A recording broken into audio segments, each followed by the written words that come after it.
자, 두 번째 나오는 거. 무슨 에너지? 전기 에너지. 이 전기 얼마나 많이 썼어? 전기 에너지. 나 고데기 했어. 전기 에너지. 내가 언제 전기를 많이 썼냐면요. 전압이 셀수였으니까 다시 복습하는 거예요. 전류가 셀수. 전기 많이 썼어. 우리가 1시간 쓰는 것보다 3시간 쓰는 게 전기 더 많이 쓴 거잖아. 사용하는 시간이 클수록 전기 에너지가 더 커요. 맞지? 시간이니까 델타 T로 표현하면 되겠네요. 됐습니까? 자, 즉 전기 에너지는요. 전압, 전류, 시간에 대해서, 사용 시간에 대해서 각각 비례합니다. 커질 때 커지고, 커질 때 커지고, 커질 때 커진다. 그러니까 결국 내가 사용한 전기 에너지는요. V, I, T 이렇게 보시면 됩니다. 근데 여기서 그러면 너 1초에 몇 미터 뛰어? 이건 속력이잖아. 그럼 너는 1초에 얼마큼 전기 에너지를 사용해? 이게 전력이에요. 네가 총 전기 에너지 다니는 줄로 통일할 거야. 100줄의 전기 에너지를 썼는데 20초 동안 100줄의 전기 에너지를 썼어요. 그럼 니는 1초에 얼마큼 썼어요? 1초에 5줄. 그렇지. 맞죠? 네. 이거 어떻게 계산했어요? 시간 분의 전기 에너지. 됐습니까?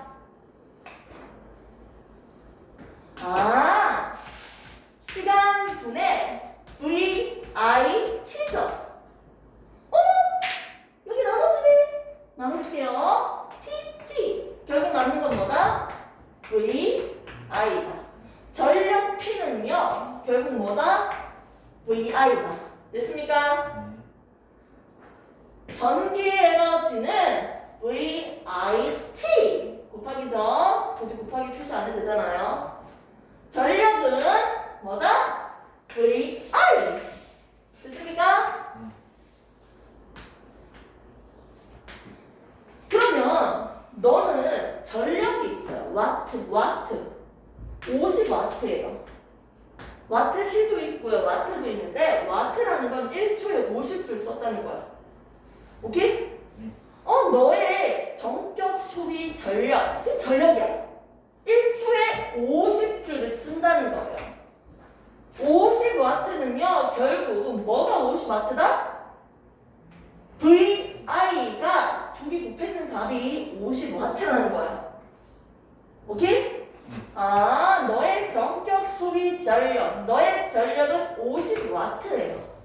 그런데 이걸 네가 사용한 전력량은 얼마일까요?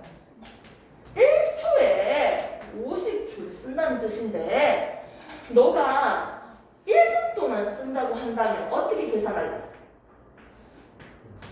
1초에 50줄 쓰니까 얼마 곱해요? 1분 동안 쓴다면 60초죠? 그럼 60 곱해야겠지?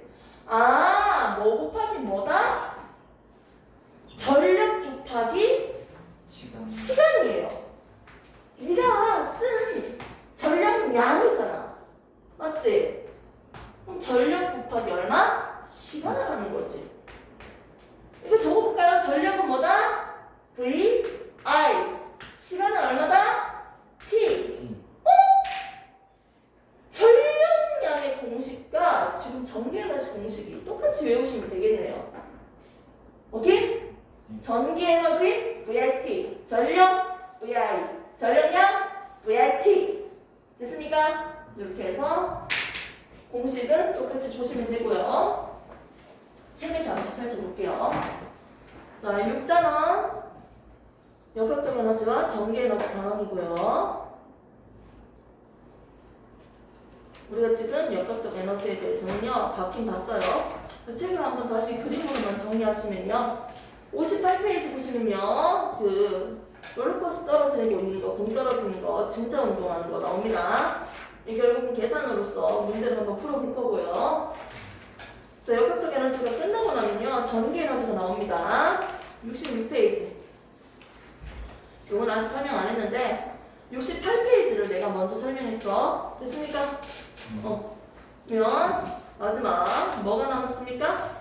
전자기 유도에 대해서 설명을 하겠습니다. 구체적인 설명은 생략하고요. 알짜배기만 하도록 하겠습니다. 지금 나온 게 뭐다? 전자기 유도예요.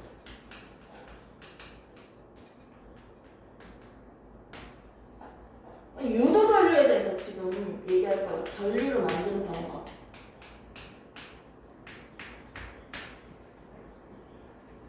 다른 사람은 다 필요 없고 코일이 있어. 솔레노이드라고도 하죠. 이때 전류를 보내주면요. 전류의 방향대로 내 손가락을 감싸주면요. 왼쪽 아빠 손가락이 나타나는 게 N극, 반대편이 S극이 됩니다. 하나의 자석이 만들어졌어요. 전류를 보내줬는데 뭐가 만들어졌다? 전류를 보내줬는데 뭐가 만들어졌어요? 자석이 됐다는 거예요. 근데 이 자석이 좀 더 센 자석이 되고 싶으면 코일에다가 철심을 넣어주면 돼. 금속. 철심을 넣은 상태에서 전류를 보내주면 더 센 자석이 만들어져요. 이걸 우리가 뭐라고 한다? 철심 넣어서 만든 거. 전자석이라고 합니다. 그러니까 전류 보내서 자석 만든 거예요. 근데 여기에 나오는 유도 전류는 반대되는 과정이에요. 그러면 내가 자석을 만들어 줄 테니까 뭘 생산해라? 전류.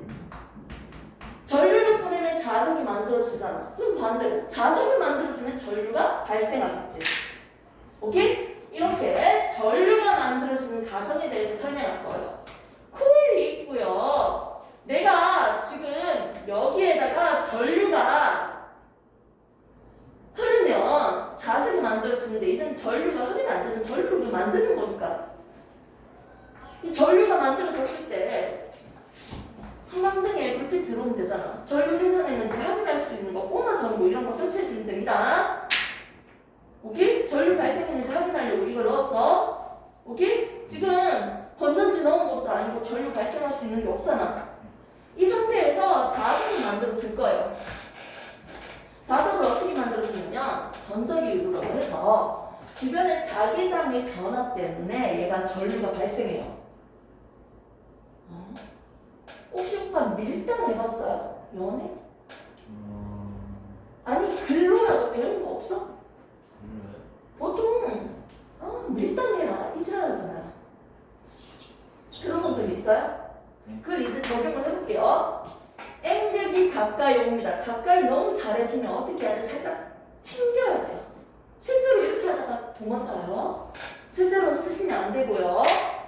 자, 가까이 왔을 때 튕겨주기 위해서 청력이 밀어내는 힘이 발생하기 위해서 얘는 어떻게 해야 된다? N극으로 돼야 된다. 얘는 S극으로 될 겁니다. 오케이? 자석을 가까이 했을 때 또는 멀리 했을 때 자석을 움직일 때만 일시적으로 자석이 될 거예요. 얘가 자석이 되면 자연스럽게 자석이 됐으니까 전류가 발생하는 거예요. 위에는 전류를 보내주니까 자, 전류를 보내주니까 자석이 됐죠. 이건 반대다. 자석을 해주면 전류가 발생하는 거예요. 반대야. 유도 전류. N이 가까이 올 때는 N과 S가 돼야겠지. 오케이? 그리고 N이 이제 멀어진다. 뭐 어떻게 된다? N을 잡아야 되니까. 어떻게? 인력이 되려면 다른 극이 돼야겠지? S, N. 됐습니까?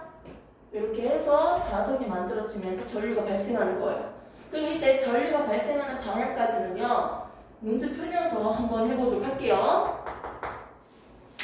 이게 바로 전자기 유도입니다. 그러면 지금 전류 만드는데 이 만들어진 전류의 세기가 세지기 위한 조건이 있어. 전류 만드는 거니까 어떻게 하면 세질까? 얘 움직일 때만 하는 거야. 얘 자석을 요 안에 가만히 넣고 있잖아. 코일 안에. 전기 안 생겨요. 왔다가 갔다가 움직일 때만 전류가 발생할 거야. 그러면 전류를 어떻게 해야지 세게 만들 수 있고 전류의 세기가 더 세지기 위해서 어떻게 해야 될까? 움직이는 속도. 자석 움직이는 속도 빠르면 안 돼. 그리고 또 움직일 때만 전류 발생한다 했으니까 또 코일을 많이 감아야 돼. 코일 감은 수가 많을수록 더 센 전류가 발생해요.